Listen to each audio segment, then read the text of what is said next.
L'émotion, la pensée, la sensation est une forme prise en l'instant par la conscience énergie. Et l'être, la conscience énergie, réalise à un moment que cela émane d'elle, mais ne la définit pas.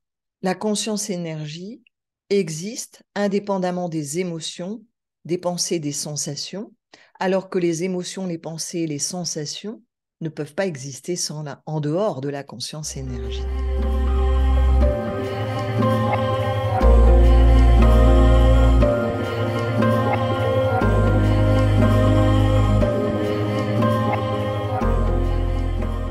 L'invitation de toute pratique, que ce soit des émotions, des sensations, des perceptions, va être de les voir.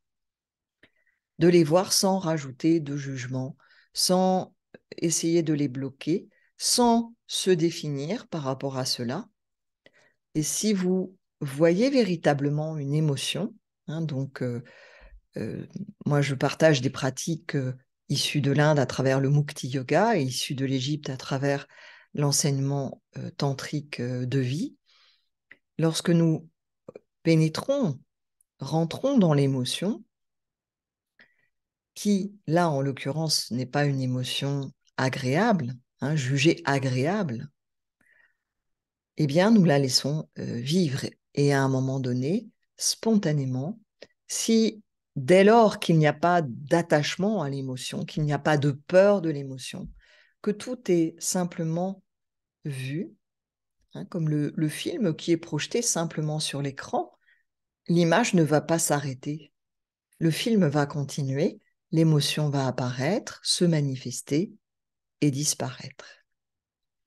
Donc tout cela, en yoga, il existe une pratique extrêmement efficace, même si elle a ses limites si on la pratique de façon traditionnelle, c'est ce que l'on nomme Antar Mona, le silence intérieur, dans lequel eh bien, nous développons notre vision intérieure. Nous voyons les pensées, les émotions, les sensations.